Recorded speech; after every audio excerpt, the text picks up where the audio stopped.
Greetings and welcome once again to LegalizeFreedom.com.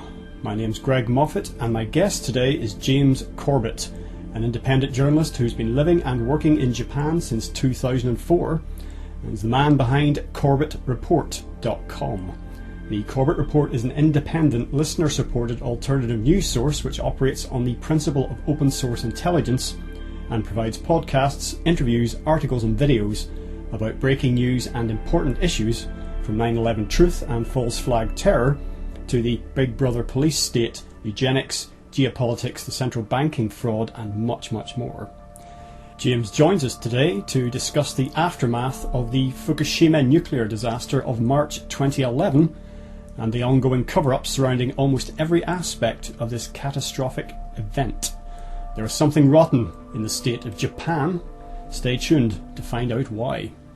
Hello and welcome James Corbett, CorbettReport.com. Thank you very much for joining us today on LegalizeFreedom.com.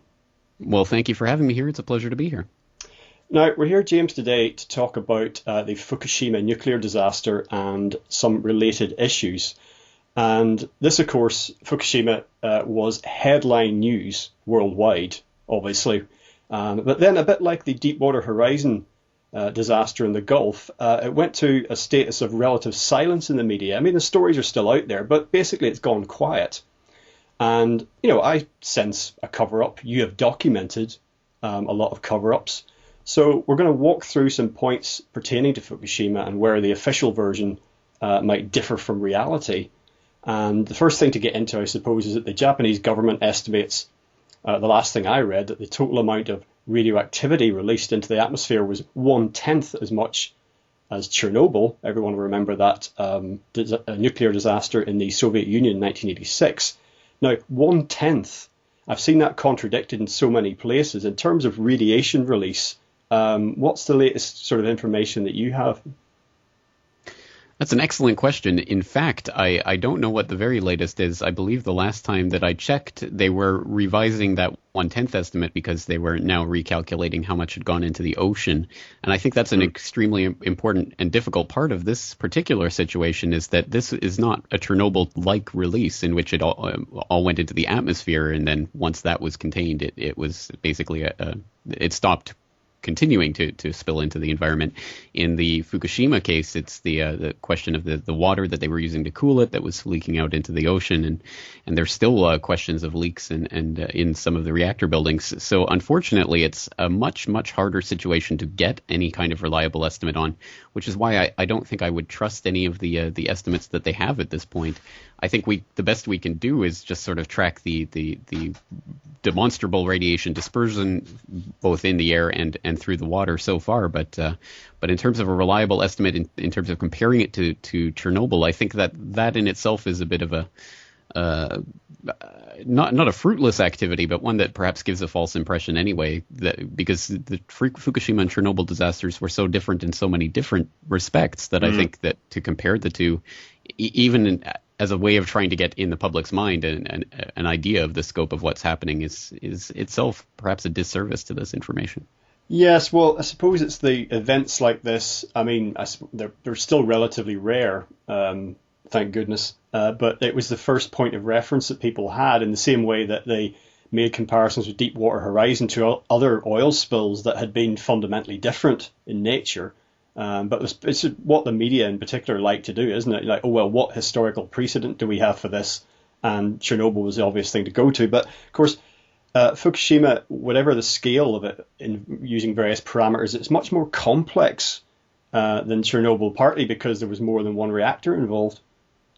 Exactly right. This was something that occurred in multiple different reactors, and it took place over a much longer time scale than Chernobyl, which again was a certain point in time in which the reactor breached, and there was that incident that could be sort of identified. But this was sort of an unfolding disaster that took place in many different steps, and along that way there was not only the confusion, the fog of war, if you will, that the TEPCO and the government was going through in trying to determine what happened. But then there was that further fog of war that descended over the public because they were trying to get this information out from TEPCO and the government. And of course, there was various layers of cover-up going on, as you alluded to earlier. So there's multiple layers that one has to go through to even come to an understanding of what was happening a year ago, let alone what's continuing to happen right now. Yeah, and there were. I remember vividly watching the footage, some of it amateur footage, at Fukushima of a series of explosions that took place. Now, there were people were speculating, saying, this is a nuclear explosion, but as I understand it was just hydrogen. But even in that situation, it was extremely dramatic. And in terms of meltdowns, you had three, as I say, at Fukushima, one at Chernobyl. And then you had the aggravating factors at Fukushima of what caused it in the first place, which of course was the earthquake and tsunami, whereas Chernobyl just kind of quietly melted down on its own. And if that had just happened at Fukushima, that would have been a major situation they had. But the fact that in the immediate aftermath that you had all this other devastation, not just of the nuclear plant, but the whole surrounding area. And of course, people couldn't get in there afterwards to start work on it. I mean, with Chernobyl, in retrospect, a lot of people died as a result, but people were able to go into the plant immediately to start some kind of work to ameliorate the situation.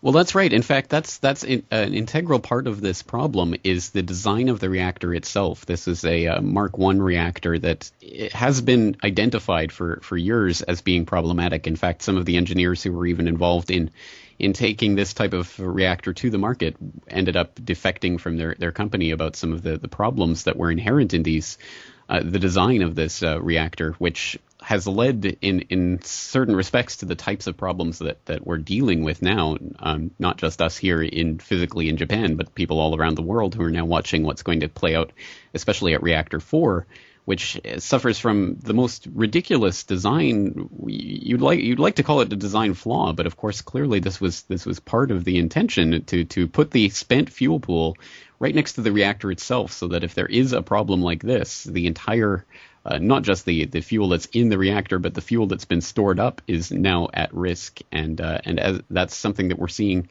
a very real possibility of the reactor 4, the containment actually collapsing because of the structural problems with it, and because of the amount of fuel that's been stored there, which again was part of the design of the reactor itself. I mean, this is something of a real world importance if that happens.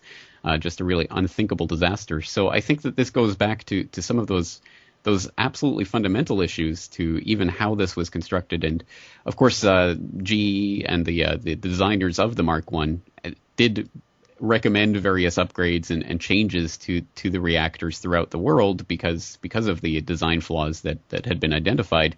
But Fukushima, like many of the other reactors, and there are, I think, something like in the neighborhood of 24 of them in the U.S. right now, have been at various stages of that redesign and the retrofitting of the sort of workarounds of the design problems. So it's been something that's really coded into the nature of the disaster itself and the plants themselves, and it comes down to that type of level. So it's something that we have to think of not just as some sort of cataclysmic event that took place that we could never have envisioned and that nothing could ever prevent something like that. Of course, those types of unbelievable things do occur from time to time, massive tsunamis, but because of the way that the reactors were placed, because of the way they were designed, it actually exacerbated the problems and made it extremely difficult, as you indicate, for people to even get there in order to do any type of containment or to try to stop or head off the explosions at the pass. So, of course, the explosion that you're talking about occurred as a result of hydrogen buildup from zirconium cladding that was basically melting as in the superheating cores, and there's a hydrogen buildup. It creates an explosion, which is not exactly the type of nuclear explosion that some people were speculating out at the time, but because of the fact that the spent fuel was being stored in the same area, there is almost undoubtedly, pretty much it's a certainty and has been confirmed now that plutonium itself was actually ejected during those explosions. And the ramifications of that are quite huge, because this is not like something like iodine 138, which is problematic, but has a half-life of something in the order of 8 days. But of course, when we start talking about plutonium and other elements, this will not biodegrade for billions of years. So we're talking about something that has an extreme effect on the environment, that we're only beginning to understand the scope of what happened there. So how can we even think about dealing with this problem at this point?